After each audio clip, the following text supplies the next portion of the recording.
சரி, ஓகே. நம்ம நேத்து சொன்ன மாரி இன்னைக்கு நம்ம என்ன பார்க்க போறோம் அப்படின்னா, நோட்பேட்லேருந்து எப்படி ஒரு வெப்சைட்ட கிரியேட் பண்றது? அதே மாரி விஎஸ் கோட் அப்படின்ற ஒரு சாஃப்ட்வேர் இருக்கு. அந்த சாஃப்ட்வேர்லேருந்து எப்படி நம்ம பேஜ் கிரியேட் பண்றது? அப்படின்றத இன்னைக்கு பார்க்க போறோம். ஸோ வாங்க பார்க்கலாம். ஸோ நமக்கு கோடிங் இப்போதைக்கு தெரிஞ்சிருக்கணும். ஸோ இது வந்து ஒரு ஜஸ்ட் ஒரு பேசிக்கான விஷயம் தான். நம்ம ஆல்ரெடி நேத்து எக்ஸாம்பிள்ல பார்த்தோம்ல. ஹெட்டிங், பேராகிராஃப் எப்படி வருது அப்படின்னு சொல்லிட்டு ஒரு லிட்டில் பிட் ஒரு குட்டியோண்டு ப்ரோக்ராம் பார்த்துருக்கோம். அந்த ப்ரோக்ராம் பேஸ் பண்ணி தான் இந்த இப்போதைக்கு கோடிங் எழுத போறோம். ஸோ எப்போதுமே நம்ம வந்து HTML டேக் யூஸ் பண்ணோம். அதை திருப்பி க்ளோஸ் பண்ணிக்கணும். ஸோ இந்த HTML டேக் ஓப்பன் பண்ணதுக்கு HTML டேக் க்ளோஸ் பண்ணிக்கணும். ஸோ இது ரெண்டுத்துக்கும் நடுவில் தான் வந்து நம்ம வந்து ஹெட் அண்ட் பாடி அப்படின்னு சொல்லிட்டு ரெண்டு டேக் யூஸ் பண்ண போறோம். ஸோ இது நடுவில் ஹெட் ஸ்லாஷ் ஹெட் அப்படின்னு சொல்லிட்டு ரெண்டு டிஃப்ரெண்டான டேக் ரெண்டு டேக் யூஸ் பண்ணிக்கிறோம். அண்ட் அடுத்த டைம் வந்து ரெண்டு இது பாடி டேக் DODY ஸ்லாஷ் பாடி. ஸோ இப்போ பாடி டேக் யூஸ் பண்ணியாச்சு. இதுக்கு நடுவில் வேணா வந்து நம்ம என்ன பண்ணிருக்கோம்னா ஹெட்ல வந்து டைட்டில் அப்படின்னு சொல்லிட்டு ஒரு டேக் ஓப்பன் பண்ணி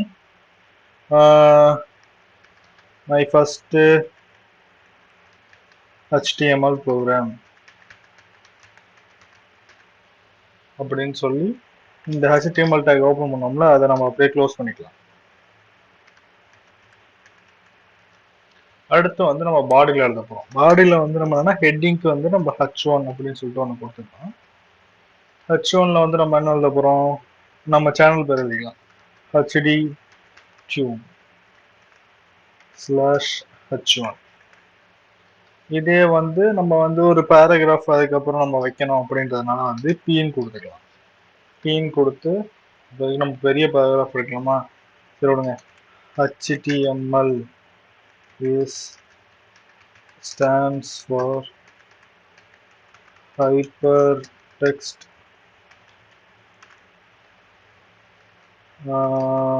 markup language. அதே மாதிரி இந்த பேராகிராஃப் டேக் வந்து நம்ம க்ளோஸ் பண்ணிக்கலாம்.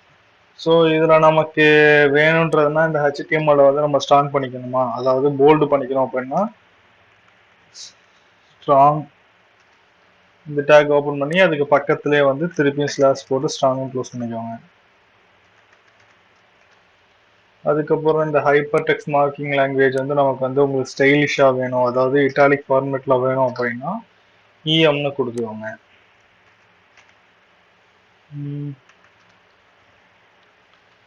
ஸோ இது எல்லாமே அப்படின்னு சொல்லிட்டு ஒரு ஸ்மால் ப்ரோக்ராம் மாதிரி கிளிக் பண்ணிட்டோம். இந்த ப்ரோக்ராம் வந்து நம்ம சேவ் பண்ணோம். அதாவது சேவர்ஸ்னு கொடுத்துட்டு வெப் டிசைன் இதை நான் கிரியேட் பண்ணி வச்சிருக்க ஃபோல்டர் பேர். ஸோ இது பிரச்சனை இல்லை. நமக்கு வந்து இப்போதைக்கு என்ன வேணும், ஒரு நேம் கிரியேட் பண்ணோம். HTML வெப் பேஜ்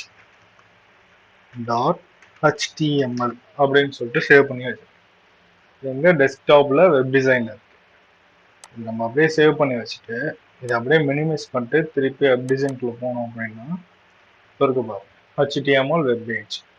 ஸோ இதை டபுள் டேப் பண்ணோம் அப்படின்னா நம்ம டைப் பண்ணது வந்துடும். இந்த HTML நார்மல் இதை விட இது கொஞ்சம் போல்டா இருக்கு பாருங்க.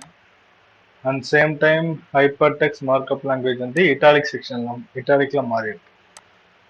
ஸோ இது வந்து நோட்பேட்லேருந்து எப்படி நம்ம வெப் பேஜுக்கு மாற்றணும் அப்படின்ற ஒரு விஷயம் தான் இது.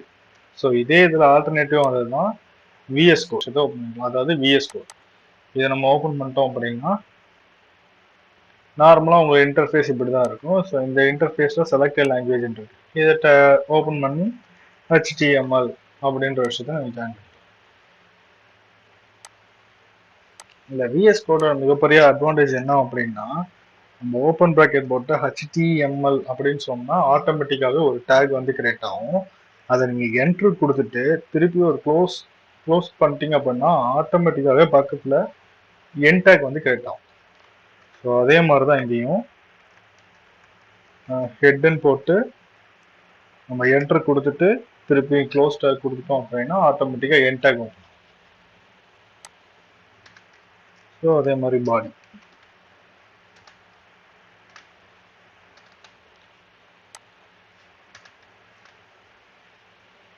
ஓகே. இதுல வந்து இது மட்டும் தான் இருக்குமா அப்படின்னு கேட்டோம்னா, நம்ம இருக்கிற மேக்ஸிமம் இருக்கிற எல்லா டேக் லைனுமே வந்து இதுல ஆட்டோமேட்டிக்கா ஸ்டோர்ல இருக்கும். நம்ம ஈஸியா இது பண்ணிக்கலாம். டைட்டில்ல வந்து சேம் அதே நம்ம HTML வெப் பேஜ் எழுதிக்கலாம்.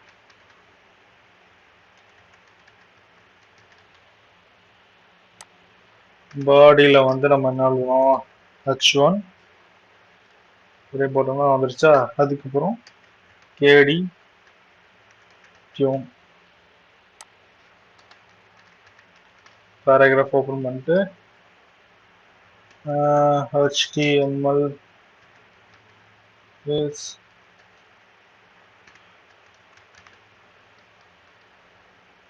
hypertext markup லாங்குவேஜ் அப்படின்னு சொல்லிட்டு வரும். இப்போ HTML வந்து நம்ம ஸ்ட்ராங் பண்ணிக்கணும் அப்படின்னா இது இருக்கு ஸ்ட்ராங் க்ளோஸ் பண்ணோம்னா அது ஆட்டோமேட்டிக்காக வந்துடும். ஸோ இந்த இடத்துல வந்து HTML அப்படின்னு சர்ச் பண்ணோம்னா இது நமக்கு போல்டில் வந்துடும்.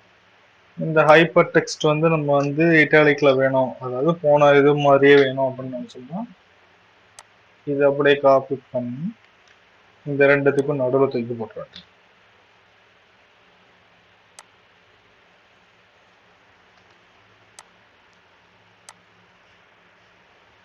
ஸோ இதை நம்ம சேவ் பண்ணணும். இந்த ஃபைலில் போய் அதே சேவர்ஸ் கொடுத்துடலாம். சேவர்ஸில் அதே எங்கே இருக்கு, டெஸ்க்டாப்பில்